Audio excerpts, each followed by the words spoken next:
What is the first thing that comes to mind when you hear the words the Hershey Company or Hershey Chocolate?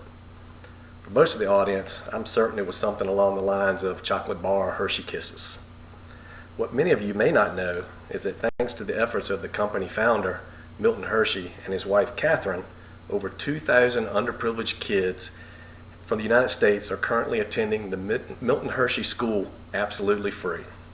The Milton Hershey School was founded in 1909 as a school for orphan boys, but has since evolved into a coeducational grade pre-K through 12 campus that will rival that of most major colleges and universities. Since its creation, thousands of students have gone on to graduate and moved on to bigger and better things.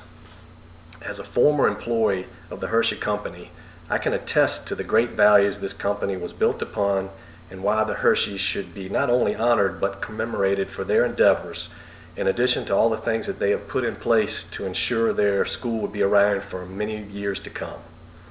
During this speech, I will give you a brief history on Milton and Catherine Hershey, why they created the Hershey School, and finally how the program works, plus the people directly impacted by the program. It's my hope that after hearing all of this, you will agree with me why these two great people should be commemorated for their actions. So let's go over a brief history of Milton and Catherine Hershey. Milton Hershey was not an instant success in the candy business. He was born on a rural farm in Pennsylvania back in 1857, the only surviving child of Veronica and Henry Hershey. His father did not have a strong work ethic, and by the time Milton was 10 years old, his parents had separated. Milton's mom raised him, and she instilled upon him how you should have a good, strong work ethic. And by the age of 13, Milton had dropped out of school to proceed with an apprenticeship with a confectioner in Lancaster, Pennsylvania. After starting his own business, Milton struggled for several years before being forced to close up shop and head out west. After leaving home and failing 2 more different times in the candy business, he finally found success making caramel candies. And in 1883, he returned home to Pennsylvania to start the Lancaster Caramel Company. 10 years later, Milton was in Chicago for the Columbian Exposition of 1893. And this is where he witnessed the art of chocolate making. And he was immediately hooked.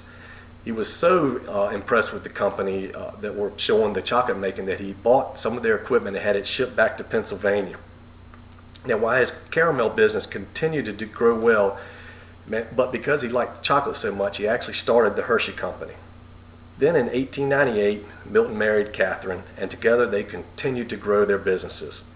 After selling the Caramel Company in 1900 to devote their full attention to the chocolate company, Milton and Catherine became known as people that truly cared for their employees, and they also cared greatly about the community around them. This is evident by all the great things that they did for their workers and the surrounding community. They built schools, parks, recreational facilities, they built churches, they even put in a trolley system so that the workers would have a way to get to and from home and back to the factory. While these were all great things, their most important gift was the creation of the Milton Hershey School.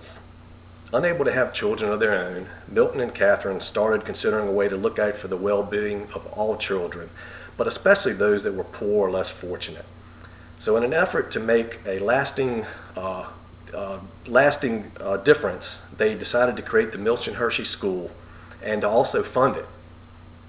Milton Hershey once said, "What good is money unless you use it to benefit the community and humanity in general?" I think this is an excellent quote that epitomizes his and his wife's persona. Milton Hershey always gave credit to his wife for not only the idea for the Milton Hershey School, but also for the school's success through her guidance. Following the death of his wife Catherine in 1915, Milton Hershey donated most of his entire fortune to the Hershey Trust Company so that it could oversee the administration and running of the Milton Hershey School. So this makes the Hershey Trust Company and ultimately the Milton Hershey School the largest shareholder of the Hershey Company. It also means that all the profits of the Hershey Company goes towards the perpetuation of the school. Only after all that debt has been paid are any of the profits allowed to go back into the chocolate business. So now let's look at how the program works and the people that benefit from it. Milton Hershey School provides a free world-class education as well as meals, clothing, a nurturing home, health care, counseling, and career training to over 2,000 children that are in a social or financial need. All of this is provided at no cost to the families. The students live in a dormitory-style setting. There's typically 8 to 12 students that are the same gender and age group. They're paired up with a trained house parent family that also provides them with guidance and structure throughout the year. It's a year-round learning experience. But the students also are able to travel home for holidays, family get-togethers, or summer vacations. The number one priority for the qualification in the program is that the student comes from a family of lower income, and half of all the students admitted are below the federal poverty level. To put that into perspective, a family of 4 could not earn more than $24,600 a year to have a student considered for admission. So this really holds true to the values that Milton and Catherine had to truly help those that are less fortunate. The school also has some pretty remarkable statistics, with 90% of all graduating students going on to further their education. They also have students from over 34 different states in the United States, and they also have their main claim to fame that no other school can make is that there is zero cost to the student's family for this all-inclusive educational experience. So now you can see just how special Milton and Catherine's gift of the Milton Hershey School to the people of the United States was. I don't think you can find many Fortune 500 companies out there that exist solely for the purpose to educate underprivileged children from pre-K through grade 12, while also taking care of all of their other needs, whether it be housing, food, health care, clothing, all of that. It's just a great, great endeavor. It also shows you that not all large corporations exist for the sole purpose of making a profit at others' expense, and is why I'm honoring both Milton and Catherine Hershey for the great things that they did in the creation of the Milton Hershey School. Thank you.